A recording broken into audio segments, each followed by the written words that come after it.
Hello guys, good morning everyone. सभी को राधे राधे, जय श्री कृष्णा। मैं रूबी त्यागी आप सभी का वेलकम करती हूँ साधना विजय अकेडमी प्लेटफॉर्म पर। आज की हमारे करंट अफेयर में क्या इंपॉर्टेंट है जो हमारे एग्जाम के लिए काफी इंपॉर्टेंट रहेगी, तो हम चलते हैं अपनी फर्स्ट न्यूज पे। फर्स्ट न्यूज हमारी है कि जो यूनेस्को ने माउंट पैक्ट को 16 नए ग्लोबल जियो पार्क में अपनी सूची में शामिल किया है। माउंट पैक्टू का संबंध किससे है? जो माउंट पैक्टू है इसका संबंध किससे? इसका संबंध है नॉर्थ कोरिया से। किससे? नॉर्थ कोरिया से। ये एक ज्वालामुखी है जो कहां पर है? नॉर्थ कोरिया में है। इसे यूनेस्को में शामिल किया गया है। देखते हैं यूनेस्को के लिए कुछ फैक्ट्स कि यूनेस्को है उसका हेडक्वार्टर कहाँ पे है? तो यूनेस्को का हेडक्वार्टर है पेरिस में। कहां पर? पेरिस में। और जो यूनेस्को है उसके जो अध्यक्ष है या हेड है वो कौन है? तो वो है आद्रे एंजेलो। कौन है? आद्रे एंजेलो यहाँ के हेड है। कौन है? आंद्रे एंजोले क्या है? हेड है किसके? यूनेस्को के। यूनेस्को में जो global geo park national network है, इसमें टोटल कितनी साइट्स शामिल की गई है? 229। कितनी है? 229 है। अभी 11 देशों के 16 न्यू ग्लोबल जियो पार्क शामिल किए गए। कितने? 16। 11 देशों के जियो पार्क शामिल किए गए। इसमें से कौन जो इंपोर्टेंट है उन्हें देखते हैं। तो सबसे पहले देखते हैं हमारा जो है साउथ कोरिया। साउथ कोरिया का जो फर्स्ट टाइम शामिल किया गया है, क्या गया है? फर्स्ट टाइम शामिल किया गया है किसे? माउंट पैक्टू ज्वालामुखी को। इससे पहले साउथ कोरिया का कोई भी ज्वालामुखी इसमें शामिल नहीं था। सबसे पहले किसे शामिल किया गया है? माउंट पैक्टू ज्वालामुखी। इसीलिए ये क्या होगा? इम्पोर्टेंट बनेगा, क्योंकि जब फर्स्ट टाइम किसी को शामिल किया जाता है तो वो पूछने के क्या मैक्सिमम चांसेस होते हैं। नेक्स्ट है चाइना। चाइना का जो काबुला ज्वालामुखी है, कौन सा? काबुला ज्वालामुखी है, इसे शामिल किया गया है। और सऊदी अरब का ओबेथन। कौन है? ओबेथन घाटी। ये क्या है? ये घाटी है। ये ज्वालामुखी है दोनों। ये क्या है? ये है घाटी। इसे शामिल किया गया है। देखते हैं यूनेस्को और इंडिया से रिलेटेड कुछ न्यूज। जैसे यूनेस्को में इंडिया की कौन कौन सी साइट शामिल है? जैसे कि वर्ल्ड हेरिटेज। वर्ल्ड हेरिटेज में क्या है? वर्ल्ड हेरिटेज में हमारी 43 शामिल है। और 43 में किसमें है? 35+7+1 की फॉर्म में इन्हें शामिल किया गया है। जो हमारी वर्ल्ड हेरिटेज है इसकी लेटेस्ट कौन सी है? मोइदम है। और मोइदम कहाँ की है? असम की। कहाँ की है ये? असम की। मोइदम असम की है। इसे किसमें शामिल किया गया है? वर्ल्ड हेरिटेज में शामिल किया गया है। फिर हमारी बायोस्फीयर। बायोस्फीयर रिजर्व, जो भारत के बायोस्फीयर रिजर्व में वो टोटल कितने हैं? वो टोटल 18 है। और 18 में से 12 को शामिल किया गया है। कितनी है? बायोस्फीयर जो है ये 18 है। और 18 में से 12 को किसमें शामिल किया गया है? यूनेस्को में शामिल किया गया है। इसमें जो लेटेस्ट है वो कौन सी है? नीलगिरी। कौन सी है? नीलगिरी 12th नंबर की है। जो हमारी एमुरत है, फिर क्या है? एमुरत थ्रोवर। इसमें जो है इसमें 15 शामिल की गई है। और जो लेटेस्ट अभी शामिल किया गया है वो क्या है? गरबा। एमुरत होता है जिसे हम टच नहीं कर सकते, टच नहीं कर सकते, सिर्फ उसे फील कर सकते हैं, तो वो क्या है? गरबा। गरबा क्या है? ये डांस है। नेक्स्ट है हमारा क्वेश्चन, मैग्नीशियम हाइड्राइड के सहयोग से विकसित गैर परमाणु हाइड्रोजन। कौन सा है? गैर परमाणु हाइड्रोजन है। बम का परीक्षण किसने किया है? तो ये जो परीक्षण किया है ये क्या है? चाइना ने। किसने किया है? चाइना ने। ये क्या है? ये नॉन न्यूक्लियर हाइड्रोजन बम है। क्या है? नॉन न्यूक्लियर हाइड्रोजन बम है जिसमें जो परमाणु सामग्री है उसे यूज नहीं किया गया है। परमाणु सामग्री को क्या यूज नहीं किया गया? इसमें क्या यूज किया गया? इसमें किया गया मैग्नीशियम हाइड्रोजन। मैग्नीशियम हाइड्रोजन को यूज किया गया है। इसका बेनिफिट क्या होगा? तो इसका बेनिफिट है, इसकी इंपोर्टेंस क्या है? इसकी इंपोर्टेंस है कि जो हाइड्रोजन है, हाइड्रोजन को बड़ी मात्रा में ये स्टोर करेगा। क्या करेगा? स्टोर रखने की इसमें क्या है? क्षमता है। ये 2 किलो का बम, कितना? 2 केजी का बम बहुत बड़ी मात्रा में क्या करेगा? विस्फोट करेगा। अगर इसमें आग लगा दी जाए तो एक बहुत बड़ी मात्रा में क्या करता है? विस्फोट करता है। जैसे कम से कम 2 केजी का अगर बम है तो वो 2 सेकंड में, कितना? सिर्फ 2 सेकंड में 1000 डिग्री सेल्सियस तापमान उत्पन्न करता है। कितना? 1000 डिग्री सेल्सियस सिर्फ 2 सेकंड में उत्पन्न करता है। तो आप इसी से अंदाजा लगा सकते हो कि कितना खतरनाक है। जो एटम बम है, जो हमारा परमाणु बम है, इसको डिस्कवर किसने किया? तो इसको डिस्कवर किया ओपन हाइमर ने। किसने? ओपन हाइमर ने इसे डिस्कवर किया था। और जो ये हमारा परमाणु बम है ये किस पर क्रिया करता है? ये करता है नाभिकीय विखंडन की शैली पर क्रिया करता है। नाभिकीय विखंडन क्या होता है? दो एक एटम बम जब दो भाग में टूट जाता है तो उसे क्या बोलते हैं, नाभिकीय विखंडन कहते हैं। तो ये किस पर वर्क करता है, इसका एक एटम दो पार्ट्स में टूटता है, तो ये है नाभिकीय विखंडन पर ये वर्क करता है। फर्स्ट टाइम इसे किसने यूज किया था, जो एटम बम है इसे फर्स्ट टाइम किसने यूज किया था, तो ये यूएसए में यूज किया था। कब, जब जापान पर उसने क्या किया था, जापान के नागासाकी और हिरोशिमा पर क्या डाला था, परमाणु बम डाला था। तो सबसे पहले किसने यूज किया था इसे, हाइड्रोजन बम को 1945 में जापान पर, जापान के नागासाकी और हिरोशिमा पर। फिर हाइड्रोजन बम, ये था हमारा परमाणु बम के बारे में। अब हाइड्रोजन बम देखते हैं। जो हमारा हाइड्रोजन बम है ये किसने डिस्कवर किया, तो ये किया था एडवर्ड टेलर ने। किसने, एडवर्ड टेलर ने। और ये किस पर क्रिया करता है, ये करता है नाभिकीय संलयन पर। नाभिकीय संलयन में क्या होता है, नाभिकीय विखंडन में होता है एक एक परमाणु किसमें दो, एक एटम दो में टूट जाता है, दो भागों में टूट जाता है। संलयन में क्या होता है, दो एटम जुड़कर एक बन जाते हैं, तो उसे क्या बोलते हैं, संलयन बोलते हैं, नाभिकीय संलयन बोलते हैं। तो ये इसमें क्या होता है, दो हाइड्रोजन मिलकर क्या बनाते हैं, एक हीलियम, और क्या यूज निकालते हैं, एनर्जी को उत्पन्न करते हैं, एनर्जी निकालते हैं।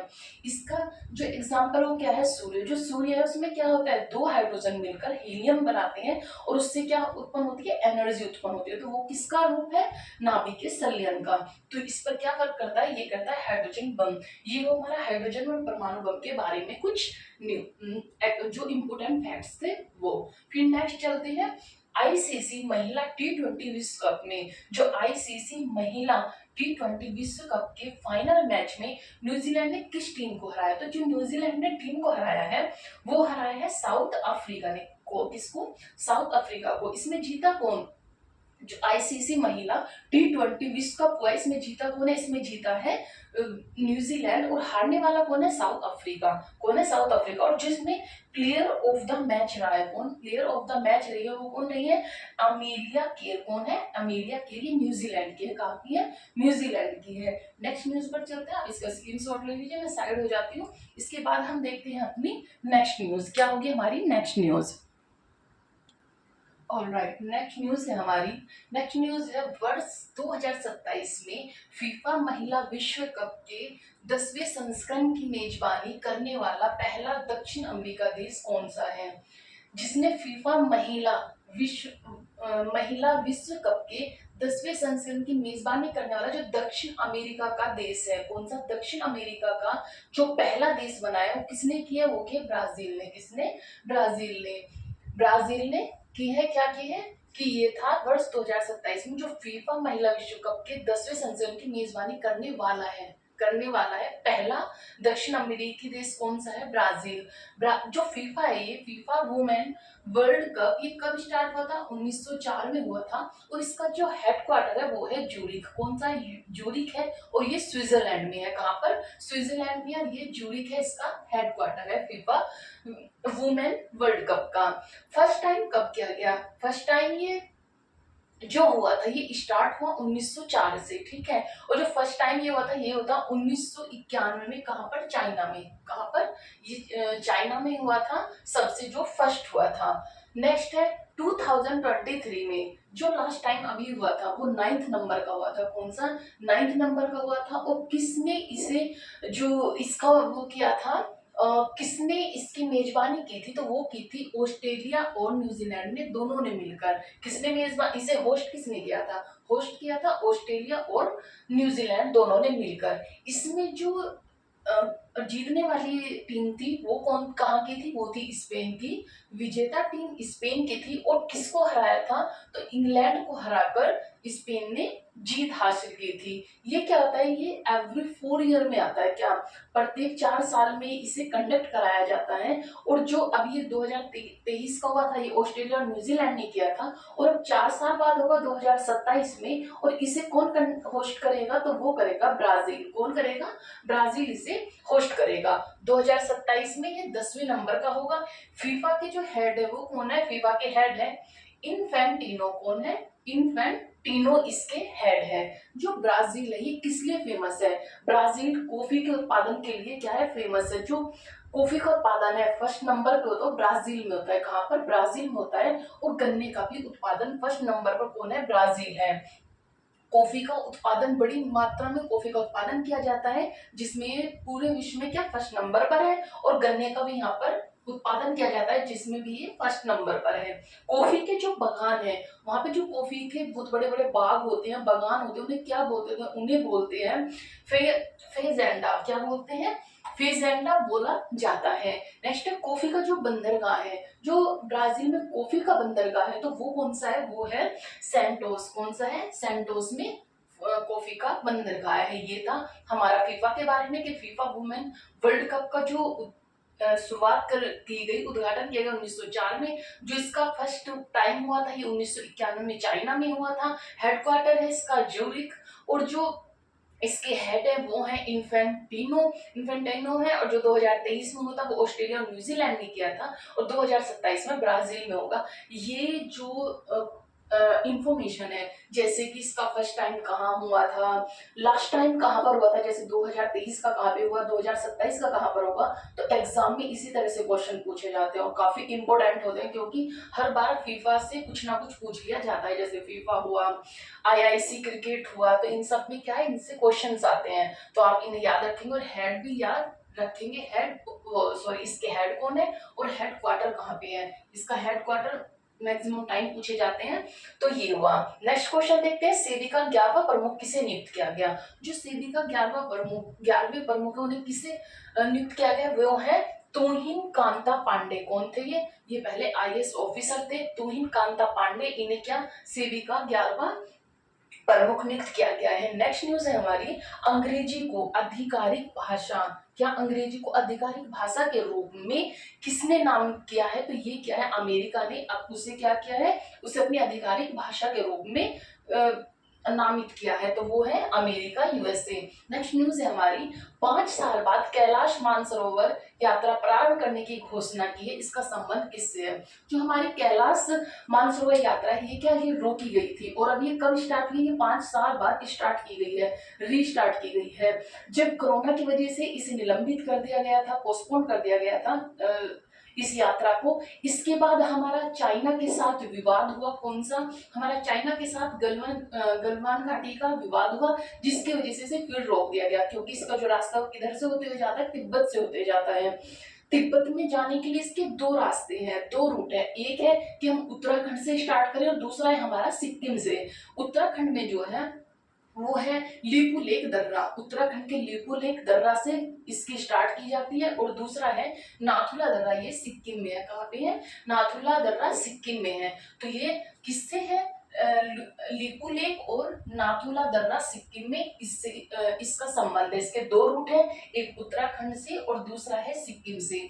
इसके जो ये 5 साल बाद स्टार्ट किया, इसकी जो ऊंचाई है वो कितनी है? इसकी ऊंचाई है 6638 मीटर। जो ये जहां पर है, जो कैलाश हम मानते हैं कि महादेव और पार्वती का वहां पे क्या है कि वहां पे वे स्थित रहते हैं, तो वो क्या है, वहां पे है ये। इसकी ऊंचाई 6638 मीटर है, और वहां इसे माना जाता है कि ये पृथ्वी और स्वर्ग का मेल है। क्या है? पृथ्वी और स्वर्ग का मेल है। इतना अच्छा वहां का नजारा होता है। कैलाश मानसरोवर पर्वत, यहाँ पे सिर्फ 50 यात्रियों को ही भेजा जाता है, 50 यात्रियों को भेजा जाता है। ये भी हमारी कैलाश मानसरोवर यात्रा से, क्योंकि ये 5 साल बाद स्टार्ट हुई, तो इससे क्वेश्चन आने की उम्मीद रहती है कि भाई ये क्वेश्चन पूछे जा सकते हैं। क्योंकि अभी पहलगांव का भी क्या हुआ है, एक अटैक हुआ है, जो कि बहुत ही खतरनाक अटैक किया गया है, जो आतंकवादियों ने किया। तो इसी वजह से क्या अभी अमरनाथ की यात्रा भी स्टार्ट होने वाली है, कैलाश मानसरोवर की यात्रा भी स्टार्ट होने वाली है। तो उनका मकसद क्या था? इसी का मकसद था कि एक तो कश्मीर में क्या हो रहा है कि हमारे जो टूरिस्ट था वो बढ़ रहा था, तो उन्हें उस चीज से प्रॉब्लम थी, तो उन्होंने वहां पे क्या किया, अटैक किया। और दूसरा, पहलगांव से स्टार्ट होती है अमरनाथ की यात्रा। इसके भी 2 रूट है, एक तो श्रीनगर के बालाघाट से जाते हैं, और दूसरा जाते हैं पहलगांव से, इसकी यात्रा की जाती है। तो इसीलिए इन लोगों को क्या, इन्होंने पहलगांव में अटैक किया, जिससे कि हमारी जो अमरनाथ की यात्रा है उसे उसमें अड़चने पैदा की जा सके। तो ये हमारी कैलाश मानसरोवर यात्रा। नेक्स्ट न्यूज है हमारी, आईआईएम अहमदाबाद ने अपना पहला अंतरराष्ट्रीय परिसर कहाँ प्रारंभ करने की घोषणा की है। तो ये जो की है यूएई में की है और फर्स्ट टाइम भारत से बाहर की जा रही है। कहाँ पर? भारत से बाहर फर्स्ट टाइम की जा रही है ये, और ये यूएई में होगी। नेक्स्ट न्यूज है हमारी, वर्ष 2025 के अंतरराष्ट्रीय योग दिवस के लिए कौन सी थीम घोषित की गई है। तो ये कौन सी थीम घोषित की गई है? ये की गई है yoga for one earth one health. क्या है? Yoga for one earth one health. इसकी जो ये कौन से नंबर की थी? 11वें नंबर की थी, और ये 2015 में स्टार्ट की गई थी। कब? 2015 में से स्टार्ट किया गया था, और ये 11वें नंबर की क्या थी हमारी, अब की बार योग दिवस मनाया गया। ये थी हमारी कुछ न्यूज, आप इसका भी स्क्रीनशॉट ले लीजिए। नेक्स्ट न्यूज पे चलते हैं हम।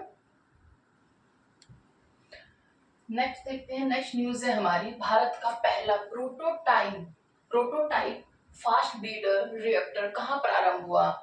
ब्रीडर रिएक्टर कहाँ प्रारंभ हुआ? तो ये हुआ कलपक्कम में। कहाँ पर? कलपक्कम में किया गया, तमिलनाडु के कलपक्कम में हमारा फर्स्ट कौन सा है? प्रोटोटाइप फास्ट ब्रीडर रिएक्टर है। ये क्या है? PEBR। इसमें क्या खास है, क्या इंपॉर्टेंस है? तो ये है, ये जो आधारित है ये है प्लूटोनियम ऑक्साइड पर ये आधारित है। और ये जो डेवलप किया, ये किसकी उसमें किया है? तो ये है भावनी एजेंसी ने किया है, और ये सितंबर तक क्या होगा? कंप्लीट हो जाएगा। कब तक? सितंबर तक ये कंप्लीट होने की संभावना है। इसका जो शीतलक है, तो शीतलक के रूप में क्या वर्क करेगा? तो इसमें जो शीतलक के रूप में वर्क करेगा वो करेगा तरल सोडियम। क्या होगा इसमें? तरल सोडियम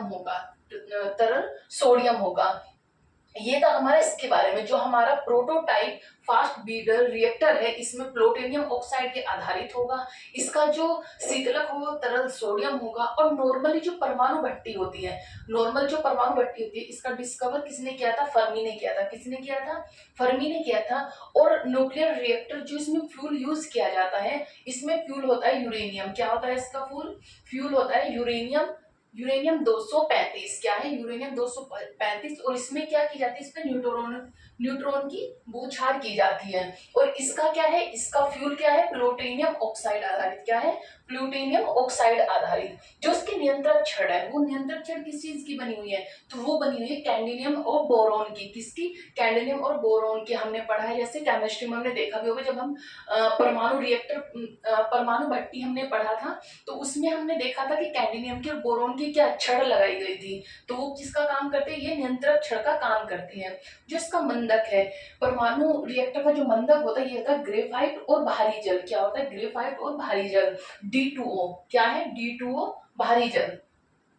ये था हमारा इसके बारे में कि जो हमारा ये पहला, क्योंकि ये पहला है तो क्वेश्चन इंपोर्टेंट है। पहला प्रोटोटाइप फास्ट जो हमारा ब्रीडर रिएक्टर है कलपक्कम तमिलनाडु में, इसका जो फ्यूल है वो प्लूटोनियम ऑक्साइड आधारित है। डेवलप कौन कर रहा है? भावनी एजेंसी कर रही है, और सितंबर तक होने की संभावनाएं है। शीतलक इसका तरल सोडियम है। और जो परमाणु भट्टी है, इसका डिस्कवर किसने किया था? फर्मी ने किया था। नेक्स्ट है हमारे कुछ, हम देख लेते हैं हमारे परमाणु रिएक्टर कहाँ कहाँ पर है। तो हम देखते हैं, एक तो हमारा काकरापार है, ये है गुजरात में। कहाँ पर? काकरापार गुजरात में। जो रावण भट्टा है, ये राजस्थान में है। नरोरा यूपी में है। नरोरा यूपी में, तारापुर महाराष्ट्र में, केगा कर्नाटक में, और कलपक्कम और कुडनकलम ये तमिलनाडु में दो हैं। और ये किसकी हेल्प से बनाए गए हैं? ये रूस की हेल्प से बनाए गए। जो तमिलनाडु में परमाणु रिएक्टर है, किसके उससे? तमिलनाडु रूस की हेल्प से ये बनाए गए हैं। तो ये थे हमारे कुछ प्लांट। नेक्स्ट देखते हैं हम अपना क्वेश्चन, आईसीसी महिला T20 विश्व कप। जो हमारा T20 विश्व कप, इसमें कितनी टीमों ने भाग लिया था? तो इसमें 10 टीमों ने भाग लिया था। कितनी? 10 टीमों ने इसमें भाग लिया था। भारत का सबसे बड़ा विश्व स्तरीय क्रूज टर्मिनल कहाँ प्रारंभ हुआ? ये विश्व का सबसे बड़ा क्या है? क्रूज टर्मिनल है विश्व का। जब ये विश्व का है तो ये भी क्या, इसे इंपोर्टेंट देखेंगे कि ये हमारे लिए इंपोर्टेंट है। भारत का सबसे बड़ा विश्व स्तरीय क्रूज टर्मिनल कहाँ प्रारंभ हुआ? तो ये मुंबई में प्रारंभ हुआ। और किसने किया? ये क्या, शिपिंग मिनिस्टर सर्बानंद सोनोवाल ने इसे क्या किया, इसका उद्घाटन किया। नेक्स्ट है हमारा 38वें राष्ट्रीय खेल 2025 की मेजबानी भारत के किस राज्य ने की? तो ये इसकी मेजबानी किसने की थी? इसकी मेजबानी की थी उत्तराखंड ने। किसने की थी? उत्तराखंड ने। ये कब से कब तक होगा? ये 28 जनवरी से होगा और 14 फरवरी तक हुआ है।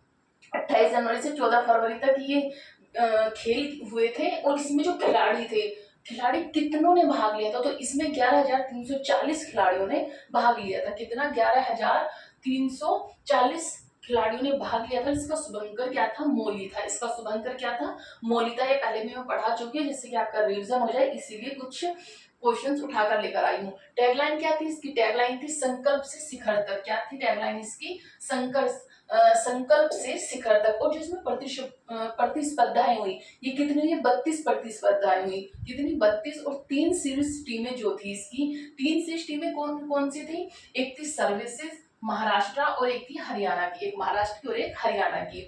नेक्स्ट न्यूज है हमारी, विश्व में पृथ्वी दिवस कब मनाया जाता है? तो हमारा पृथ्वी दिवस कब मनाया जाता है? 22 अप्रैल को। कब मनाया जाता है? 22 अप्रैल को। जो पृथ्वी दिवस की थीम रही है वो क्या रही है? वो थीम थी our planet, our power, our planet. क्या थी theme? Our planet, oh sorry, our power, our planet. हमारी शक्ति, हमारा ग्रह। नेक्स्ट है हमारी पृथ्वी दिवस एम्बेसडर कौन थे? तो जो पृथ्वी दिवस एम्बेसडर थे वो थे एंटोनिक स्मिथ। ये एंटोनिक स्मिथ कौन है? ये सिंगर और एक्ट्रेस दोनों हैं और ये महिला है। 17 अप्रैल को क्या बनाया जाता है? कुछ डेज देखते हैं। जैसे 17 अप्रैल को बनाया जाता है हमारा हीमोफीलिया दिवस। कौन सा? हीमोफीलिया दिवस। और 18 अप्रैल को हमारा बनाया जाता है वर्ल्ड हेरिटेज डे। जो मैंने अभी भी आपको वर्ल्ड हेरिटेज डे पढ़ाया था। तो वर्ल्ड हेरिटेज डे कब बनाया जाता है? हमारा बनाया जाता है 18 अप्रैल को।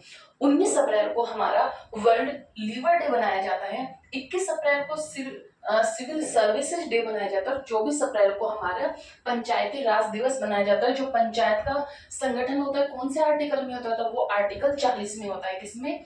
आर्टिकल 40 में। और ये किस सिद्धांत पर वर्क करता है? ये गांधीवाद सिद्धांत पर वर्क करता है। नेक्स्ट हमारा 25 अप्रैल को मलेरिया दिवस मनाया जाता है। ये थी हमारी आज की कुछ न्यूज। अब देखेंगे हम, ये हमारी आज की न्यूज थी। आप सभी इनका स्क्रीनशॉट ले लीजिए। आप सभी इसका स्क्रीनशॉट ले लीजिए। And thank you so much and have a good day.